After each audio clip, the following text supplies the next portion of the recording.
it's calendar Q2. I don't know where your company runs it as, and it's going to be amazing. So let's get into some of the content today. And I was waiting for who the first person was going to be.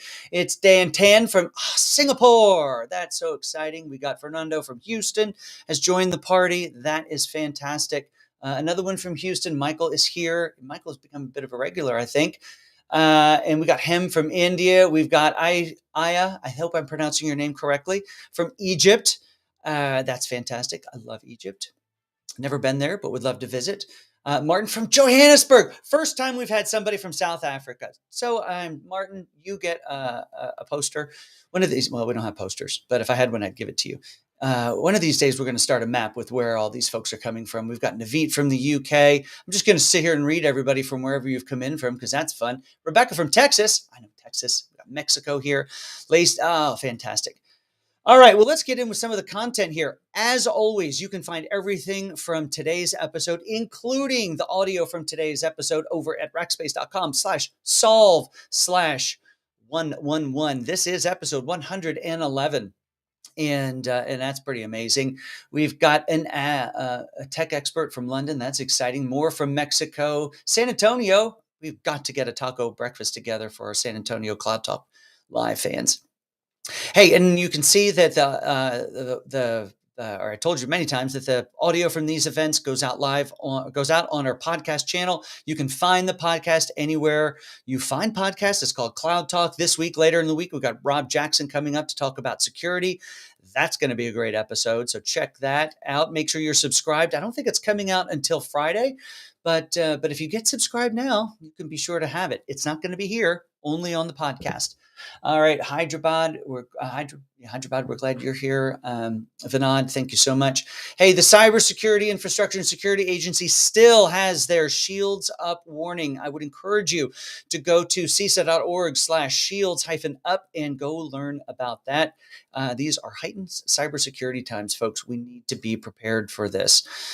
All right, let's get into the meat of the matter here today, guys. I have a special treat for you. As you know, we just finished up March. March was Women's History Month here in the U.S., hopefully around the world and the universe. And so we dedicated every episode of Cloudtalk Live to women in tech. Well, that all started because we decided that the first Tuesday of every month should be Women in Tech Tuesday. And guess what? This is the first Tuesday of the month, and I'm so excited to have Lacey Skelton on the program this morning. And Lacey and I have known each other for many years. She worked and we're going to get into this here shortly, but she worked on the Azure team that I helped to stand up here at Rackspace, and I'm so glad that she is here today. So why don't we go ahead and bring her up on to stage. Lacey, welcome to Cloudtalk Live. Hello, Jeff. Thank you for having me today.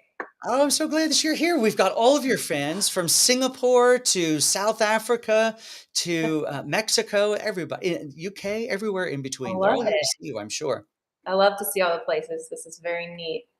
Very cool. It's really encouraging. So, guys, we're here to talk about women in tech. Now, Lacey, as we look at your career, if we go back and look at your education, we're going to see, MIT Sloan. We're going to see all this deep technology training you've had, right?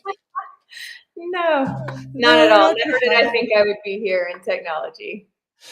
Where did you think? So where did you think when you're in high school? You're thinking, I got to go to college. I'm going to go learn some things, and then I'm going to have a career. What did you think that career was going to be in? My idea of career changed on the regular. I think I changed my major 3 or 4 times in college. Okay. At one point, I was a geology major because my dad. That's a hard subject. Yes, exactly. So I go into midterms, and there's like 100 rocks on the table, and you have to literally look at them, look at the color and the texture, and figure out what's what. And at that point, I just knew this is not what I want to do the rest of my life. It's a pile of rocks. What do I do with that? Exactly. So it changed frequently. But this. Well, what did you end up with? What was the major that you graduated with? I majored in public relations with a minor in business. So I did like to enjoy writing at the time, and I thought it would be a great role for me. All right. And then the first job out of college was? My first job out of college, I was an IT recruiter. So this was 2008. We were in the U.S. recession.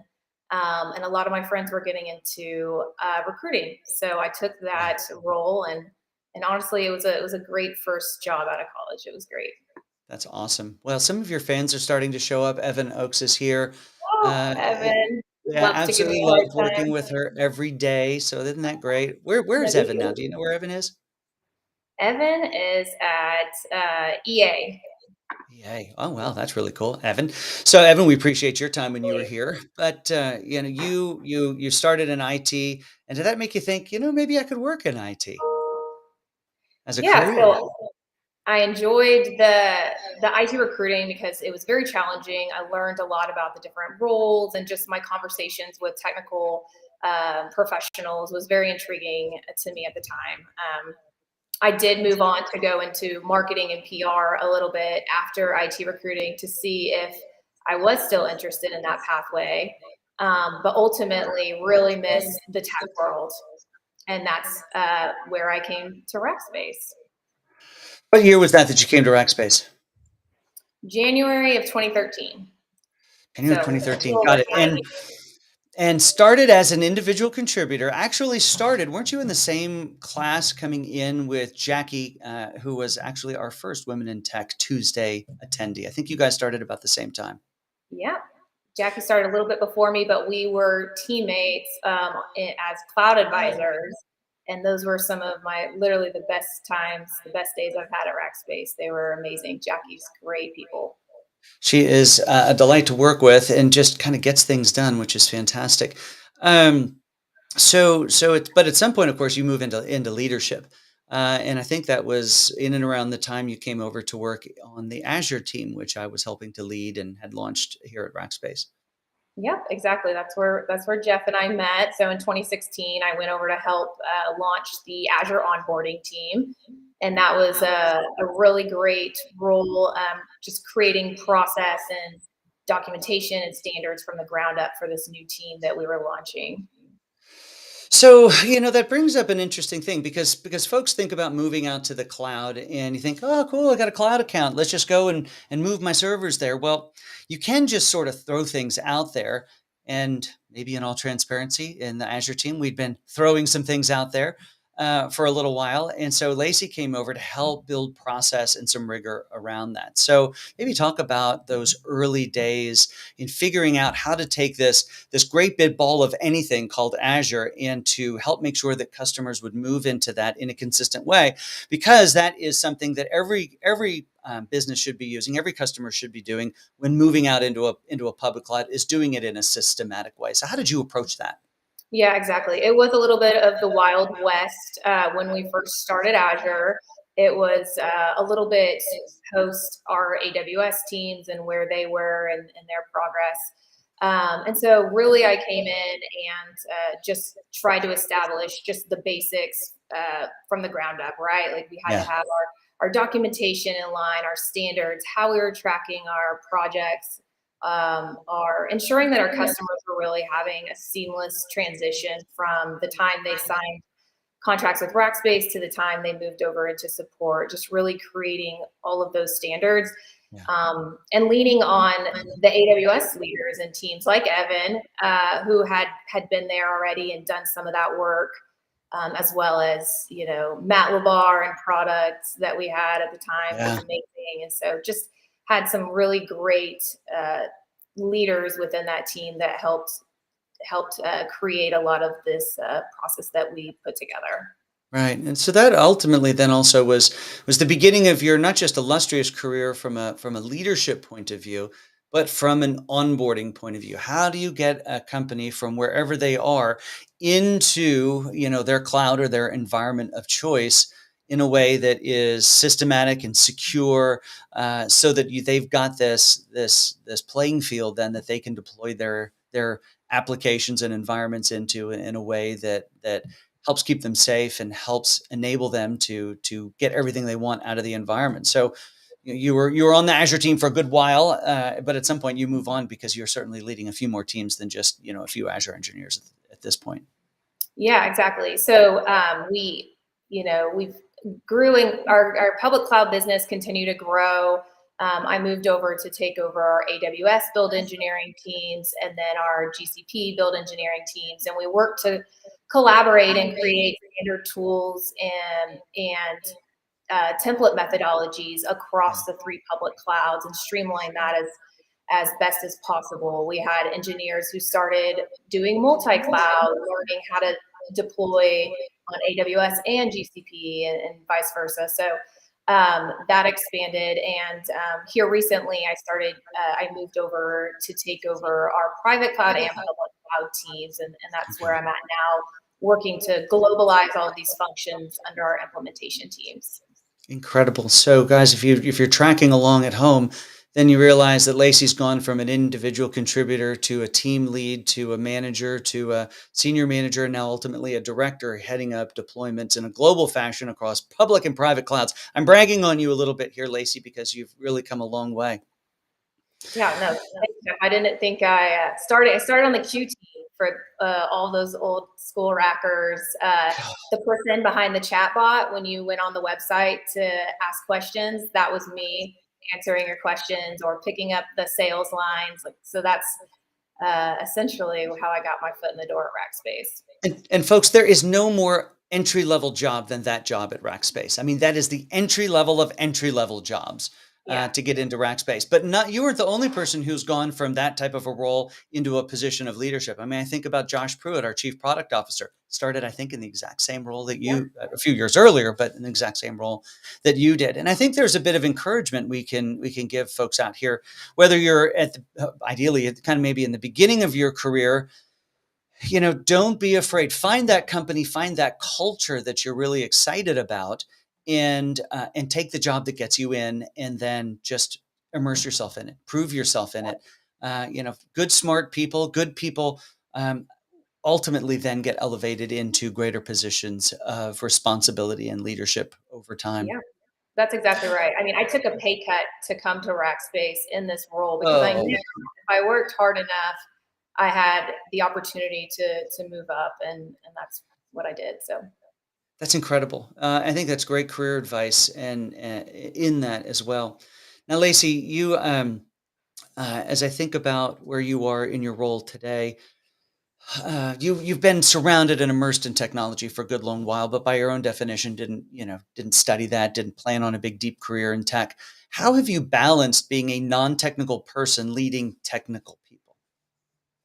Yeah, I think the biggest thing is building trust and rapport with your teams, right? I'm the voice for my technical rackers to upper leadership. I'm the person to help remove the roadblocks so that they can focus on the technical work.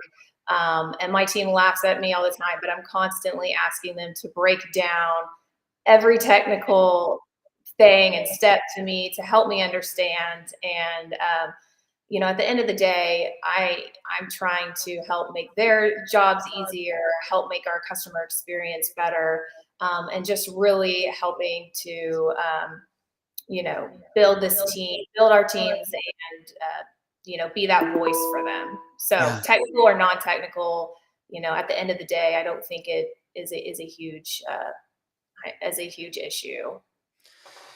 Lacey, one of the things that Jackie mentioned when she was on, and she talks about this a lot, is in similar roles that you're both in require a huge amount of cross-department coordination. You think about bringing a customer online. You're dealing with sales. You're dealing with a customer. What are their expectations? You're dealing with internal support teams who are ultimately waiting to capture and get these workloads so that they can manage them. They have expectations as to the state that's going to show up in. Now that you're dealing with private cloud, you're dealing with data centers, you're dealing with hardware providers, you're dealing with supply chain. That is a lot of plates to keep spinning. What are some of the strategies that you have to keep all of that moving?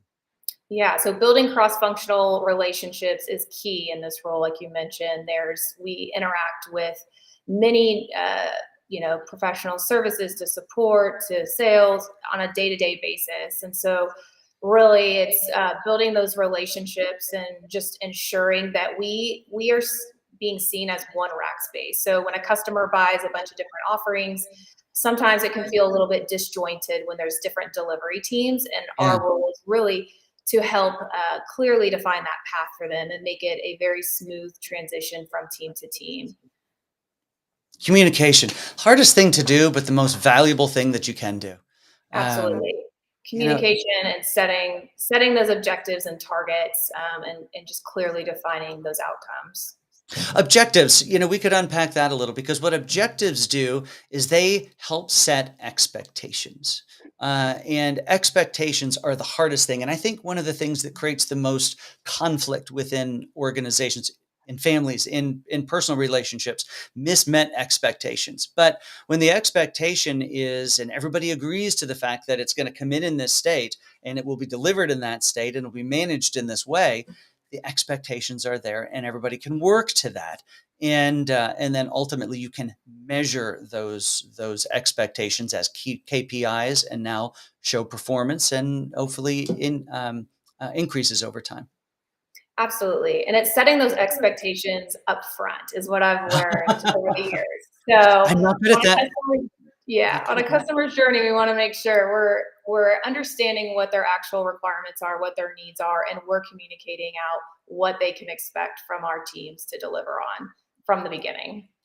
So Lacey would, if she were going to be very honest, she would say that Jeff is not great with some of those at some point, because I get this vision of the big picture, and I get excited about charging forward into the new area. And if I don't have people like Lacey along on the journey, then we charge and make some good progress, but eventually chaos ensues, which is why having these expectations, having the processes in place, and being able to measure them over time is really important. It's why it takes such different varying people to make organizations and teams work well. Yeah, absolutely. I agree. Lacey, we have a ton of people from Egypt here today, which is fantastic. Normally we get onesie twosies from different areas, but I've seen several showing up here from and Egypt. my girl, Christine Colbison. She is here. Yes, she's amazing.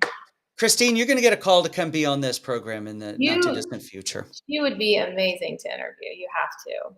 All right, Christine, first Tuesday of May, you're on the books, so you've been warned.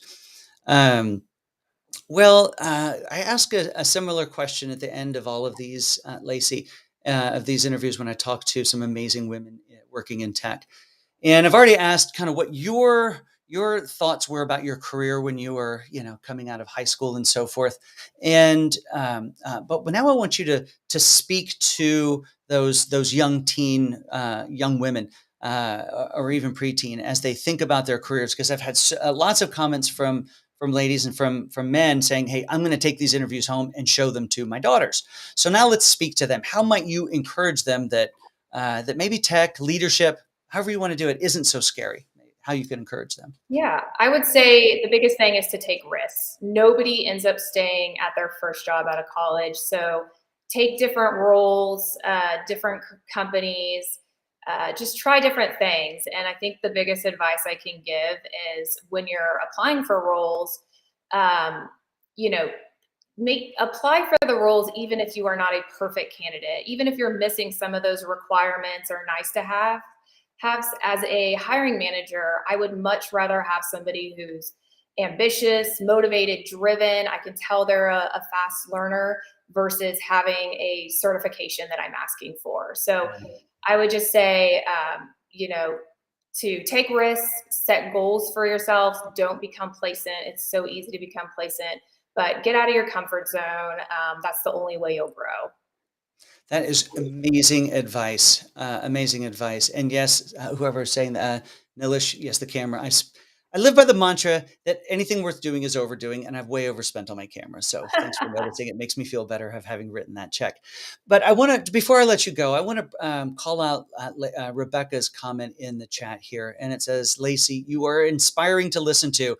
I've been a small business owner for about 20 years and transitioning over to tech. I've earned my AWS ASA cert and now learning Python to familiarize myself as much as I can. I will be applying for, and I'll finish that because it doesn't show that, for as many entry-level positions, entry-level jobs as possible. Just like you, I just want to get my foot in the door. I love it. Reach out to me, Rebecca. We may have some roles coming up in AWS. So That That's is great. fantastic. And they can find you, Rebecca, if you just email us at solve@rackspace.com, I'll make sure that you get connected over to Lacey. You can find her also over on LinkedIn if you want to reach out directly. But the quickest way might be to email us at solve@rackspace.com. Well, Lacey, a wonderful conversation. Thank you so much for taking the chance and trusting to come out on here, that it wouldn't be too scary, and sharing your experience. You've obviously made a big impact, not only on us here at Rackspace, but on the folks who've had the chance to listen to you this morning. Yeah, it's been a pleasure, Jeff. Thank you so much for having me. Thank you all for joining. It's really great catching up. Wonderful. And Christine just committed to being on the program next month. This is fantastic. All right, everybody. So, Lacey, thank you so much. We're going to move into the next part of the program here and see what we've got. So, Lacey, have an amazing day, and we'll see you soon. All right. Thank you. Bye. Bye. All right, everyone, let us press on with our day. What a great conversation with Lacey. Isn't she just amazing? She was so fun to have on the team, and she has gone on to lead teams. All right, so let's move on with our program here this morning. If you want to get any of this information, you can find it over at rackspace.com/solve/111. You'll find a link to Lacey's LinkedIn profile there. Go connect with her and get to know Lacey a little bit more. And if you want a job on Lacey's team, just either connect her there or send us an email at solve@rackspace.com. All right, well, that's the cloud discussion. Now it's time for us to move into our favorite little section. And I say favorite. Oh, look, I brought it up too soon. You saw the green screen. And that is This Week in Cloud. And that's where the cloud is making news and what it means to you. So let's start here. Let's start with this article about Okta. Now, if you're familiar with cybersecurity and you're following cloud news, you know that Okta had a little intrusion, and their intrusion into their environment that did affect customers started back in January. And Okta took a path of non-communication.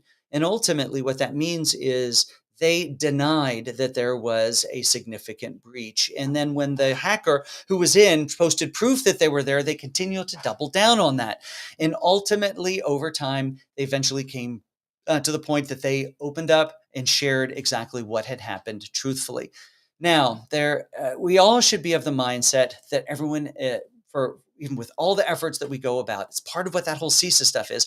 There is the chance that everyone at some point is going to be compromised. And so I would encourage you guys in your companies to think through what that response is going to be. Now, the SEC has responded, and we're going to go into this deeper in a future episode, but the SEC has responded, and now they are making recommendations that there will be laws about how companies have to disclose, public companies have to disclose their information. So we are going to unpack that with Gary Alterson in a coming episode. He is our security guy here, and because it does have implications for every public company.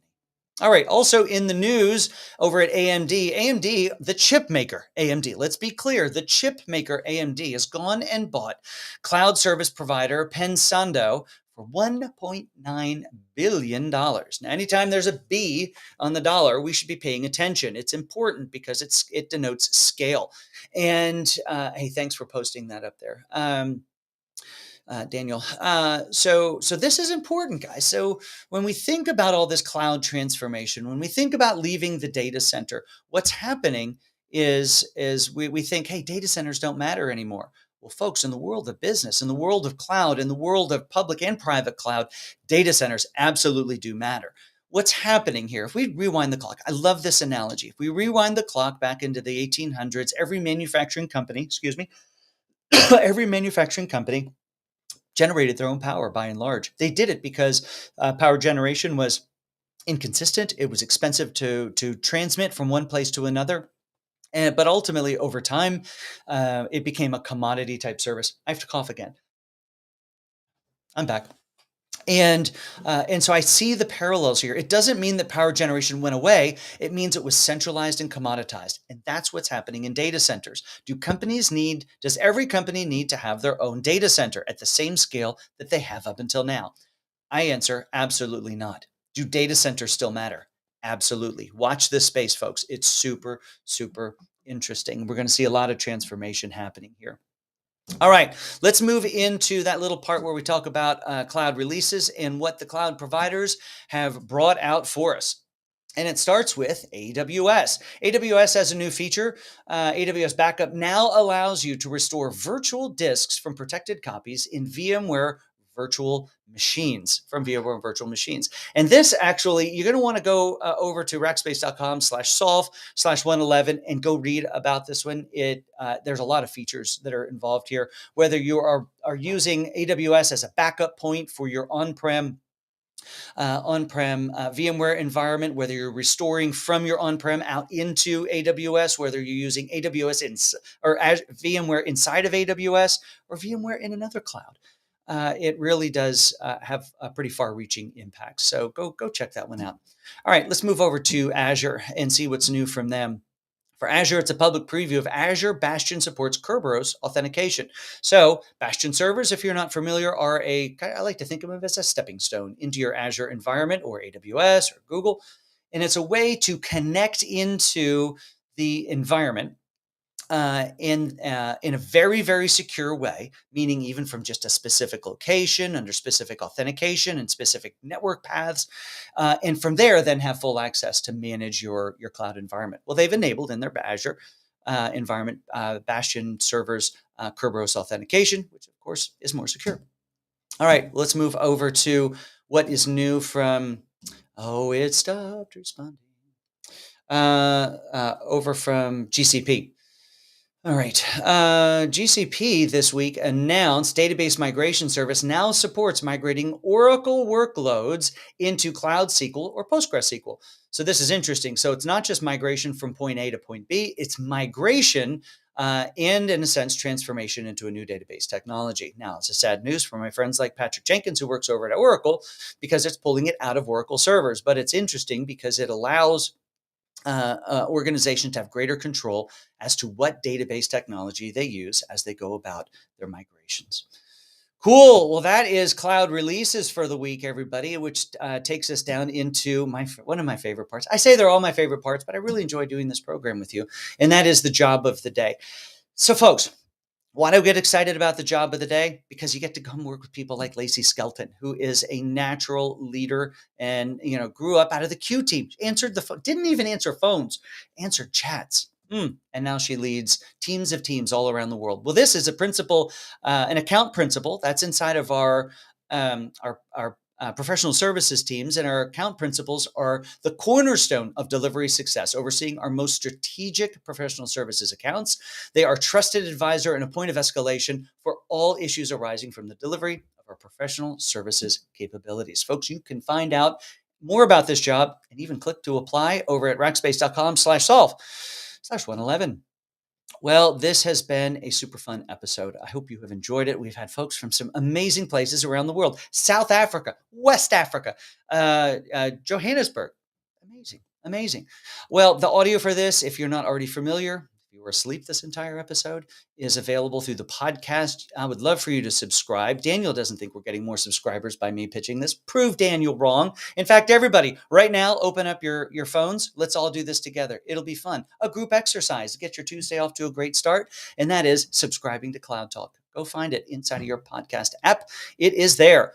And if you do that, well, that means you're going to get this week's episode with Rob Jackson, and it is a fantastic one. Well, we here at Rackspace Solve program are so grateful for our new sponsor, App Dynamics. I say new, they started with us this year. If you are interested in software observability, there's really just one company to go to, and that is App Dynamics. Folks, they came in as a sponsor. They're a great partner of Rackspace, but I made them give us a meeting a couple of weeks ago because I needed to know more about what they did. And when you look at the breadth and depth of the capabilities that they bring in not just monitoring, but understanding the entire chain and performance of modern applications, not just traditional, but modern applications, but I encourage you to go check out App Dynamics. If you want to figure out how to get a hold of them, or you want me to walk in through the front door, well, just send me an email at solve@rackspace.com, and I'll make sure that you get the red glove treatment. All right, everybody. This has been one of my favorite. I was going to say, make a dad joke. My favorite episode of the week. It's the first episode of the week. But I hope you have an amazing week. We're back here on Thursday, and the topic is about integrating security into your DevOps practice. We'll call it DevSecOps. We've got Gary Alterson here as well as one of our partners. So make sure that you make time for that and set a calendar of a reminder for it. It's 8:30 Central Time on this coming Thursday. Everyone have an amazing week, and we're back here on Thursday. Subscribe. Don't forget to subscribe to Cloudtalk. Prove Daniel wrong. Help me in that mission. All right, everybody. That's going to do it for me. We are 1 minute over, and that means you're late to your next meeting. It also means I'm late to my next meeting. Have an amazing day. I'm Jeff DeVerter for Cloudtalk.